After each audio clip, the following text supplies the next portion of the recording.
views expressed on this program are not necessarily those of WTJX, its board, staff, or underwriters. Good day. You are listening to Ability Radio. I'm one of your hosts, Amelia Headley-Lamont of the Disability Rights Center of the Virgin Islands. And today we are so privileged to have a guest who's a friend of the Virgin Islands, a friend of our community, a friend to the disability rights movement. His name is James Harrington, and he is the author of a book, The Texas Civil Rights Project: How We Built a Social Justice Movement. Good day, Jim. How are you? Hello, I'm fine. How are you all doing? We're doing well. We're doing well. Excellent. We wanted to explore some topics that we touched upon earlier and wanted to delve into more. This year, 2026, for the U.S. Virgin Islands, it's an election year. It'll be an election of a new governor. It'll also be elections of representatives in our local legislature, and also election of our delegate to Congress. So this is going to be a very busy voting year for us. You've done a lot of voting work. You've touched upon it before. Tell us about the importance of voting, why it's important for people to get involved, local and nationally.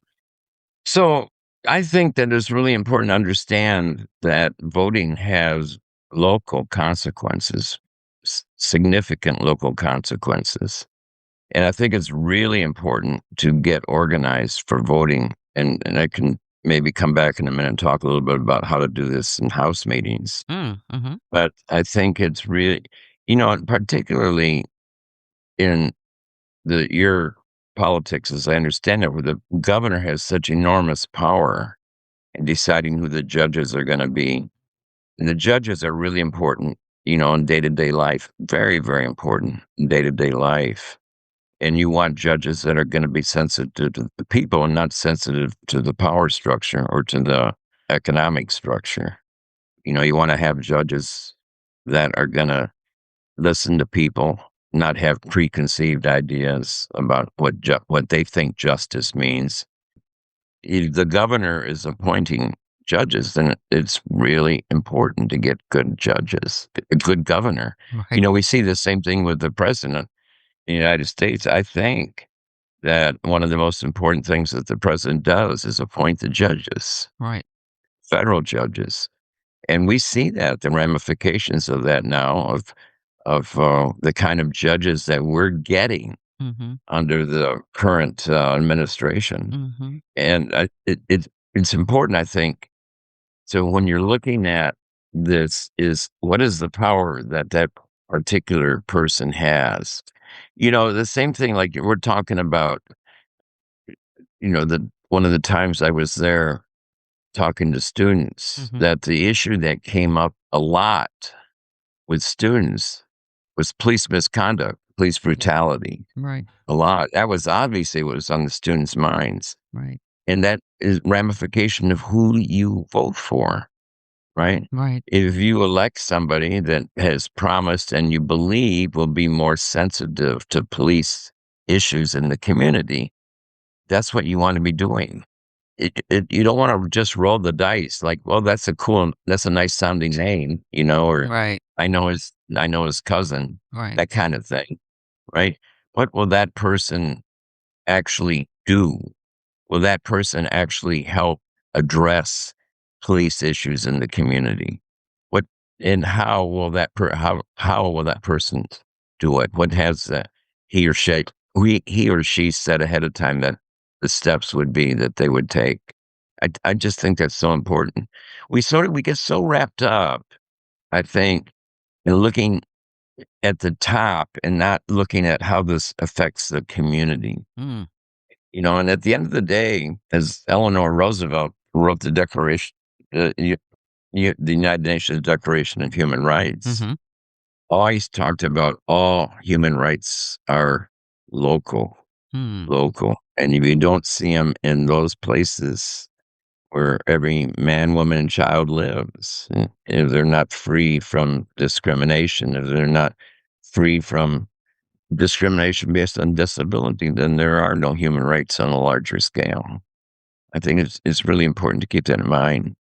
And I think one of the ways to do this, so people always say, well, I vote. Maybe they'd say that. hopefully. Mhm. But did you take 10 other people with you? Hmm. Is the question, right? It's cool that you go vote and vote the right way, but we need more votes than one. And this is where you can be helpful, is to have these House meetings to discuss who's the better candidate. Have that candidate come to the House meetings. Get that person committed to Mhm. your agenda to deal with the cops, for example. Mhm. And then each one of you in the House meeting, let's say there are 10, pledge to make sure you get 20 voters to show up. Get your family to show up. Get everybody registered. It's not just sit there and wring your hands, Right. as we tend to do, Mhm. and just kind of whine and complain, but do something. And elections are a perfect time you can do it. And it's a very limited time, very limited objective, and just put your heart and soul and your feet into it. Good point. Good point.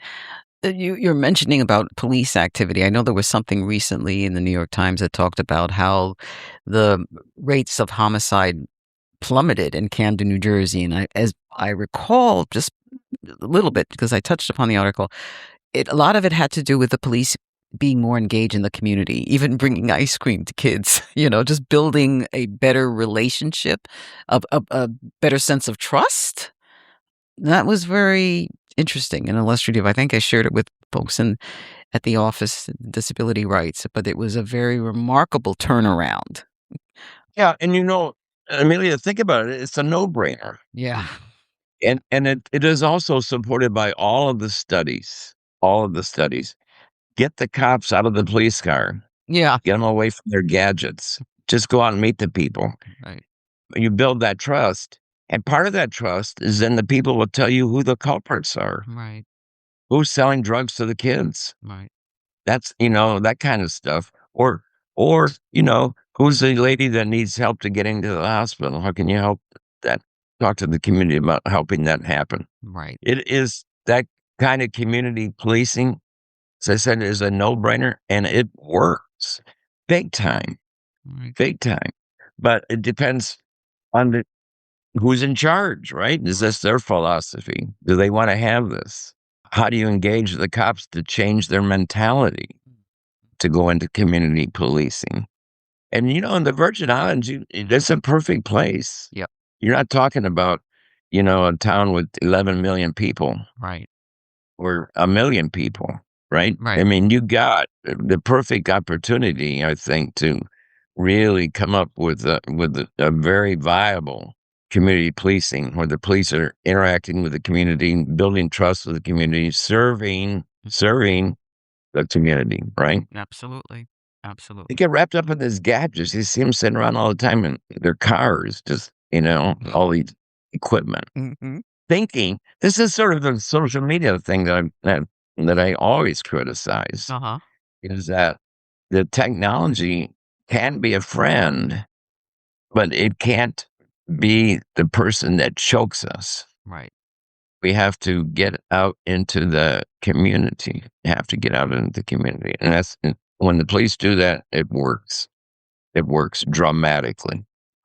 What would you suggest for young people, all right? Any young person, how can they organize and become leaders? Justice leaders is the word that, we like to use. Well, I Action. think Go ahead. what's really not I sort of inspiring right now is you do see young people becoming more and more involved. Yes. And I think it's the same thing that I've talked about, in terms of helping facilitate meetings with the kids, have them so you can get kids together and talk about this and maybe get input from older people, a little bit of input, not control, not direction, but just input from older people. And these are good ways to, have a Saturday morning donut coffee Mhm. thing, Mhm. and talk about the community and what to do. Young folks, they're going to have their priorities, which is totally fine. And that's the idea of democracy. People have their priorities, and we get together and figure out how we're going to do that. What are the most important ones? What are the ones that don't really seem like they're going to work, and we go on to something else, whatever. But we got to have that engagement in any way that can be set up to happen.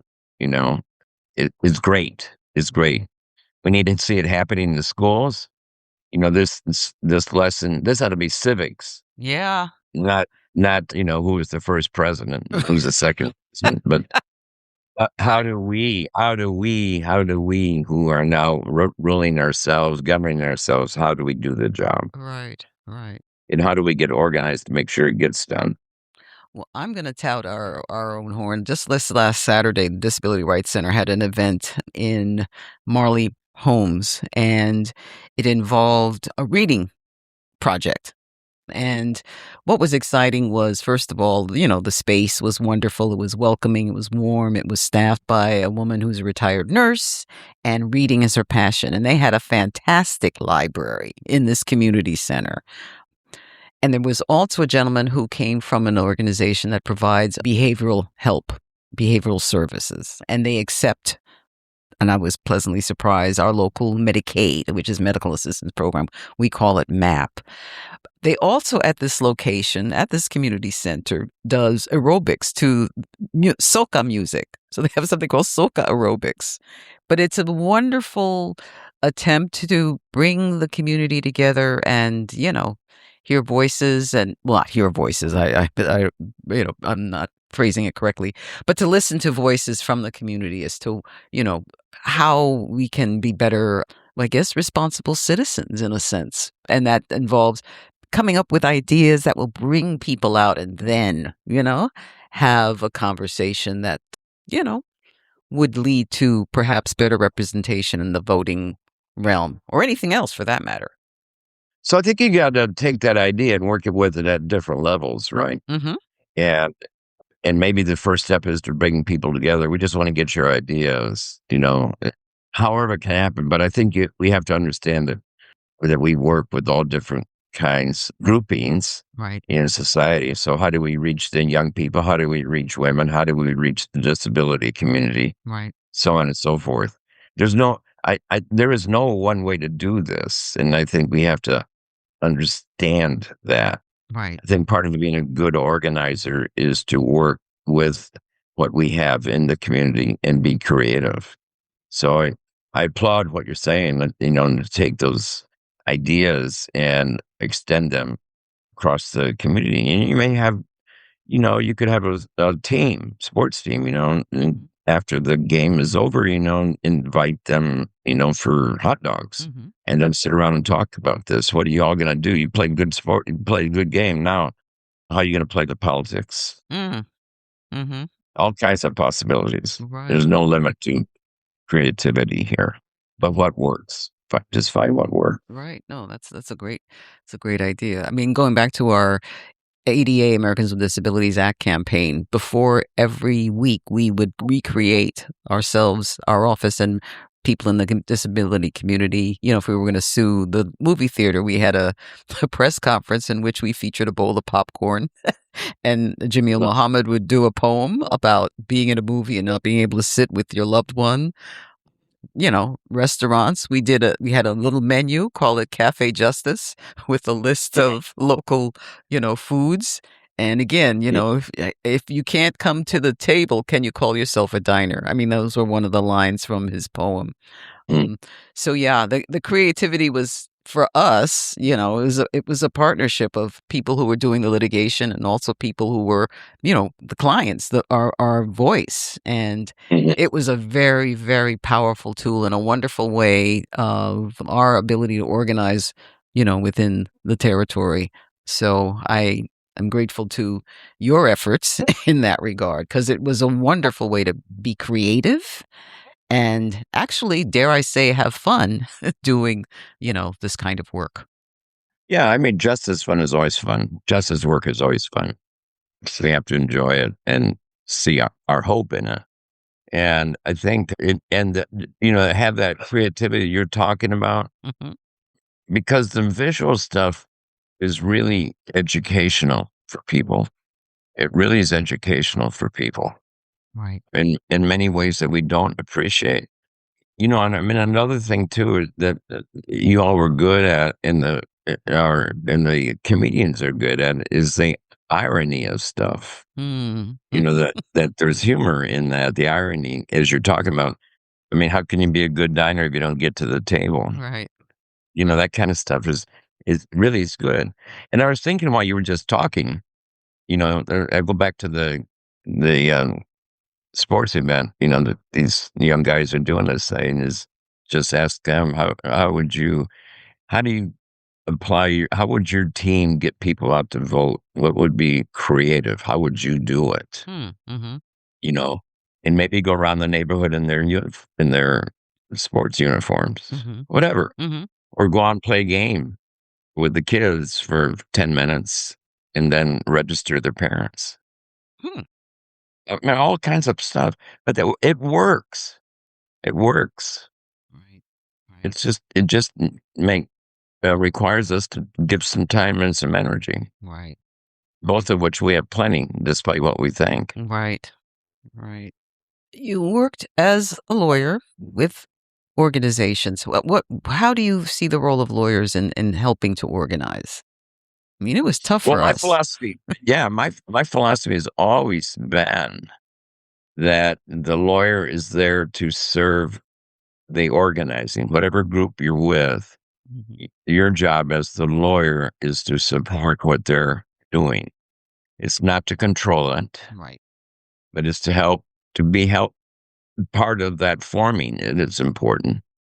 And, and tactically, the lawyer can explain how, you know, the judges are, the rules of law are, what consequences may be. We're going to break a law. How do we want to break it in interest of justice? All of that, I think that should be the role of lawyers.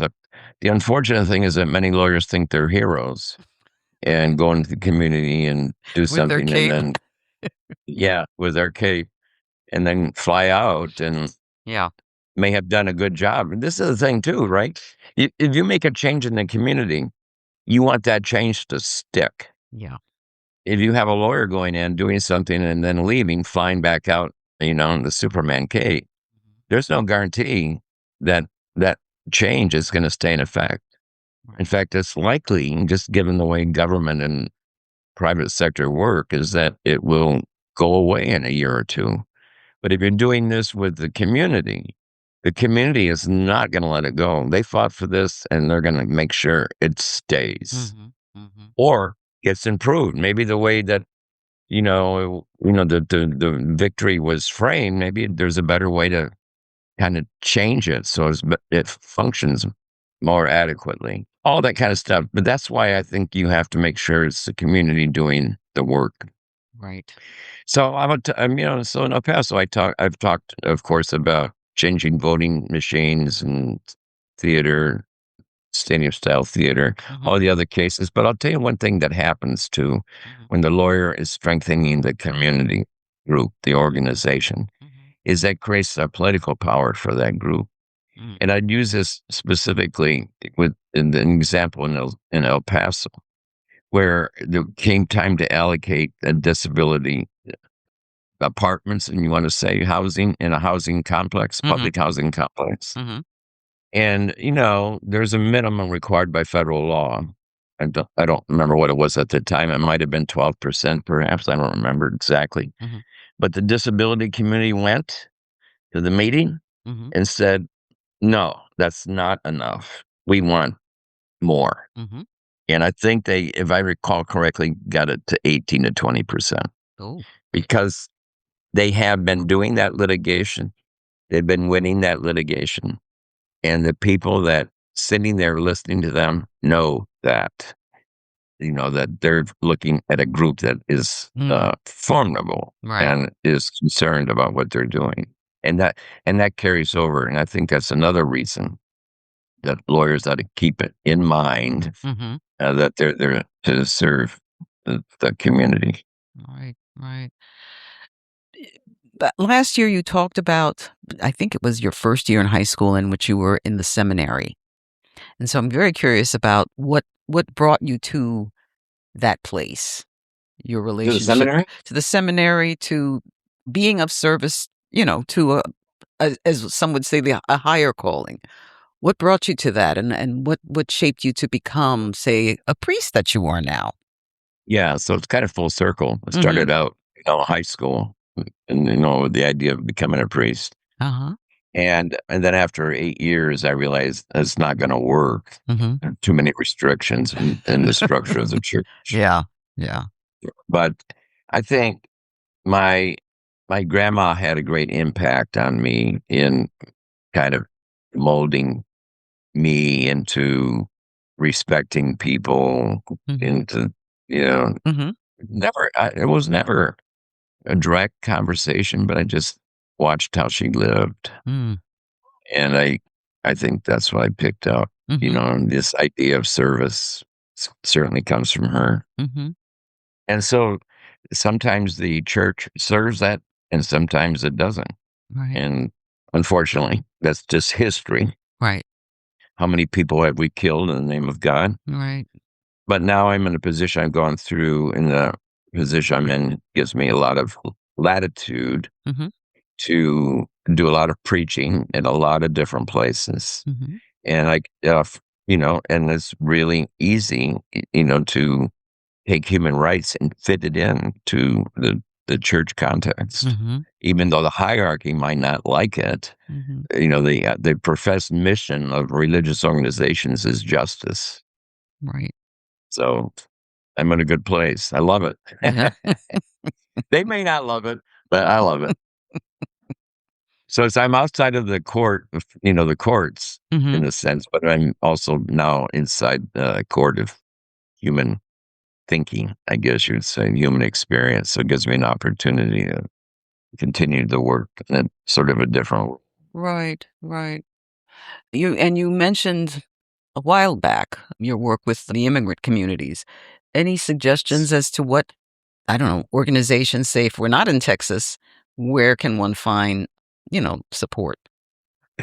Well, so a lot of it depends on what you're looking for. Mhm. There are a lot of there many fortunately many different national organizations right now that will provide very good information, know your rights stuff Mhm. in multiple languages, really, really good. Okay. And they're pretty accessible on the web to Okay. find them. Okay. But here I want to come back to the community because what we're working on. So then, like I said, know your rights stuff is out there. The problem is that ICE doesn't really respect it. Right. You can know what your rights are, Mhm. and they'll still beat you up, as Mhm. we have seen, Mhm. or totally ignore, send you off to a detention center that's filled with vermin and Mm. 1,000 people in a room, Mhm. that kind of stuff, even though it's illegal. Right. So the question is, for me, what we're doing is how do we work with local immigrants that are susceptible to deportation? Mhm. So one of the things that we're doing, so we do the powers of attorney work, that we prepare powers of attorney so that if a parent is deported, custody automatically transfers to a relative Mm. or somebody to take care of the kids. Because the last thing you want is the state or the government to take Right. control of the kids. You just don't want that to happen. Mm. So that's a very beneficial way. And we've gotten, I'd say, 100 volunteers helping with Mhm. those powers of attorney. But the other thing, so here's other things that we're working on too, is our underground grocery shopping. Mhm. So people that are afraid to go out because they may get detained, we'll go shopping for them Mhm. and take the food to their houses. We're also setting up underground medical delivery system. Like prescriptions and Uh, stuff? yes, Mhm. that, and also having nurses and doctors go directly to people's houses. Oh, okay. One of the things that happened in Minneapolis is the number of ER patients, emergency room patients, Mhm. dropped 25% because of ICE. Wow. And as a parent, anybody knows that you spent a lot of time in Right. ER with your Right. kids. Right. Right. Right? That's a fact of life. Right. So what it meant is a lot of these immigrant kids, even if they had status, the kids, the parents would not take them because of the danger. So what we did, or what we want to do, what Minneapolis did, is they arranged, as you said, the prescription stuff, but also doctors and nurses going to the houses and providing direct medical care. That sounds amazing, and that sounds It really is amazing. important. But I'm just overwhelmed with a number of people you can ask to do this stuff who will do it because they get it. They get it. They get it. They get it. We're Why gonna do have you to. want to screw around with people's medical care? I know. We are going to They have get to. it. We get it. We get it. And the time when the Yeah. clock says, you better get it, or we get it. We'll get it. I'll get it. Right. Precisely. Jim, I am so enamored with your work and in awe of what you've been doing over the years. I'd like to thank you again for spending time and educating us on how it's important to be a pursuer of justice, a participatory citizen, and doing the right thing. Folks, I want to thank you so much for listening to us today. Our guest was James Harrington. He is the author of a book on the Texas Civil Rights Project, How We Build a Social Justice Movement. Thank you so much for joining us. Till the next time. Bye-bye. The views expressed on this program are not necessarily those of WTJX, its board, staff, or underwriters.